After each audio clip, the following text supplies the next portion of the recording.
नमस्कार, कैसे हैं आप सभी। उम्मीद करते हैं आप सब बहुत ही अच्छे होंगे और वीडियोस के माध्यम से कुछ ना कुछ सीख ज़रूर रहे होंगे। तो आइए आज की वीडियो की हम शुरुआत करते हैं। आज की वीडियो में हम 11वीं कक्षा का विषय अर्थशास्त्र सीखेंगे, जिसके अंदर हमारा 5वां अध्याय रहेगा आंकड़ों का प्रस्तुतिकरण, पाठ्य एवं सारणीयन। ठीक है, अब देखो आंकड़ों का प्रस्तुतिकरण से हमारा अभिप्राय ये होता है कि हम आंकड़ों को, आंकड़े मतलब जो भी हमारे पास इंफॉर्मेशन है उसको किस प्रकार से रिप्रेजेंट करते हैं, किस प्रकार से प्रस्तुत करते हैं। प्रस्तुत करना, हम किसी भी चीज को जब प्रेजेंट करते हैं तो उसे रफली प्रेजेंट कभी भी नहीं करते। ठीक है, आंकड़ों को प्रेजेंट करने के लिए कुछ प्रकार बताए गए हैं, जिसमें पाठ्य एवं सारणीयन होता है। अब पाठ्य का अर्थ ये है कि हम किसी चीज को वर्बली पढ़कर बता सकते हैं। ठीक है, जैसे कोई स्टोरी हो, या फिर सारणीयन। अब सारणीयन और सारणी हमारे पास दो शब्द हैं, एक है सारणीयन, वहीं दूसरा है सारणी। तो जो सारणीयन है वो होता है जब हम किसी चीज को प्रेजेंट कर रहे होते हैं तो उसमें क्या क्या पॉइंट आएंगे या ऐड करेंगे या उसका क्या तरीका है, इसको हम बोलते हैं सारणीयन। ठीक है, वहीं जब सारी चीजें तैयार हो चुकी हैं और वह डाटा प्रेजेंट करने के लिए आपके पास तैयार है तो हम उसे बोलते हैं सारणी या कोई टेबल। ठीक है, और सारणीयन हो गया टेबुलेशन। टेबुलेशन। तो इतना अंतर हमें समझ में आ गया। निस्वेंजर, प्रोफेसर L.F. कॉर्नर, इन्होंने इसकी डेफिनेशंस दी हैं, तो हम इनकी डेफिनेशंस याद कर लेंगे। अब बात आती है कि आंकड़ों को प्रस्तुतिकरण के द्वारा पेश करने के लिए पाठ्य एवं सारणीयन और चित्रीकरण अगले अध्याय के अंदर करेंगे। इस अध्याय में हम केवल पाठ्य और सारणीयन को समझेंगे। तो कोई भी जो हमारी इंफॉर्मेशन है जिसको हम सारणीयन के रूप में प्रस्तुत कर रहे हैं, उसको हम किस किस भाग में या घटक में प्रस्तुत करते हैं, इसको हमने लिख दिया भाग या घटक। तो सबसे पहला हमारा रहेगा सारणी की संख्या। सारणी की संख्या से हमारा आशय ये है कि जो भी हमारे पास सारणी है उसकी एक संख्या में होना बहुत नितांत नेसेसरी हो जाता है। जैसे मान लीजिए कि हमने कोई टेबल बनाई, ठीक है, मानो ये कोई टेबल है।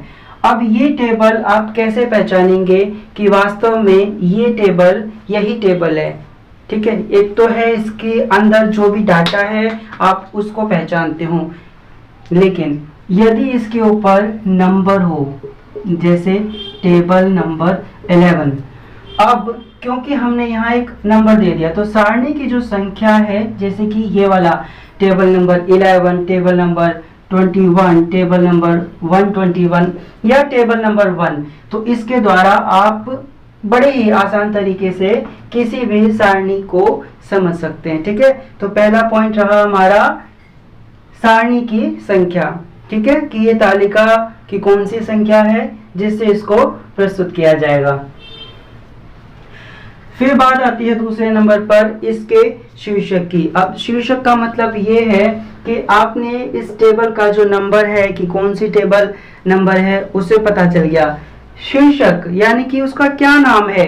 अब किसी का जो नाम होगा उसे बड़े आसान तरीके से हम उसको पहचान सकते हैं। ठीक है, तो यहाँ पे इसका शीर्षक होना भी जरूरी है। इसको थोड़ा नीचे की तरफ ले आते हैं, बाकी और चीजें भी इसमें हम ऐड करेंगे।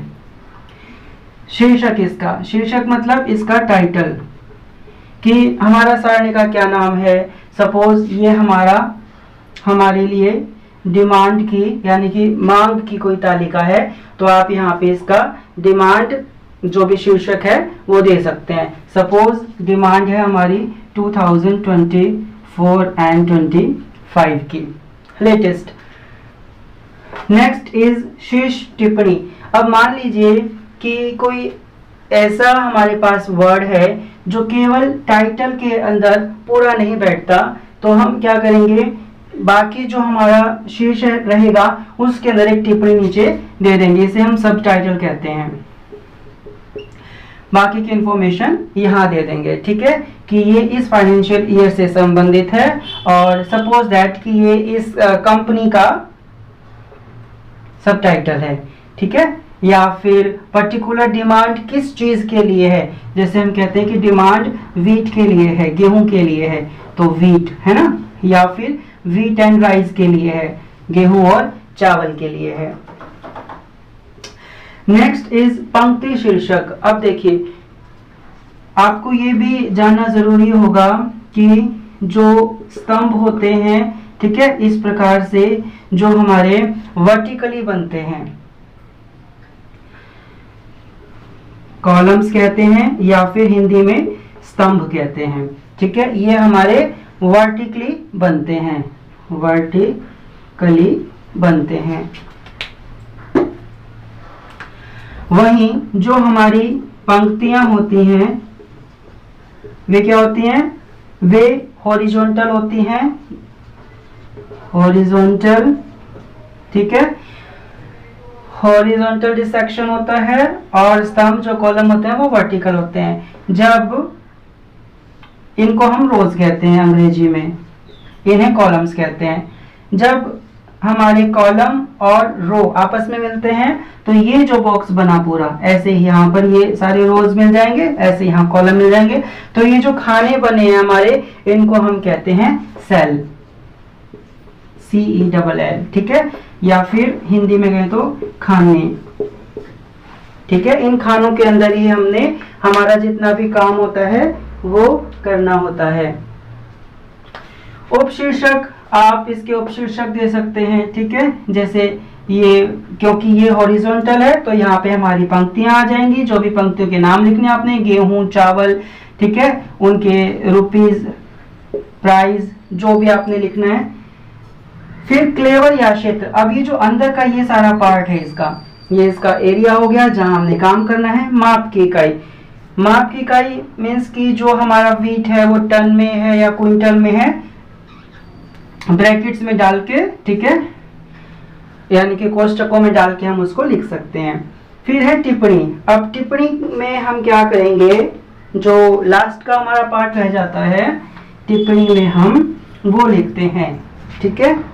टिप्पणी बेसिकली होती है जिसको हम नोट्स के नाम से भी जानते हैं, या नोट लिख लो, टिप्पणी कि ऐसी कोई खास बात जो आपको प्रस्तुत करनी है, ठीक है, लाइक हम स्टार लगा के किसी चीज को प्रस्तुत करते हैं तो वो वहां पर टिप्पणी आ जाएगी, ठीक है। फिर है स्रोत।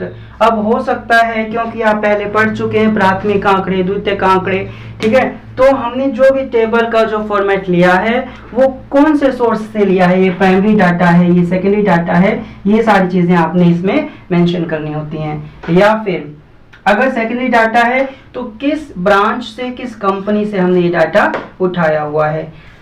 आई होप आपको ये पूरी वीडियो समझ में आई होगी। ऐसे ही इंटरेस्टिंग वीडियोस के लिए और कुछ सीखने के लिए जल्दी से smile please Yogesh YouTube channel को सब्सक्राइब कर लीजिए। अब मिलेंगे नेक्स्ट वीडियो में, टिल देन टेक केयर।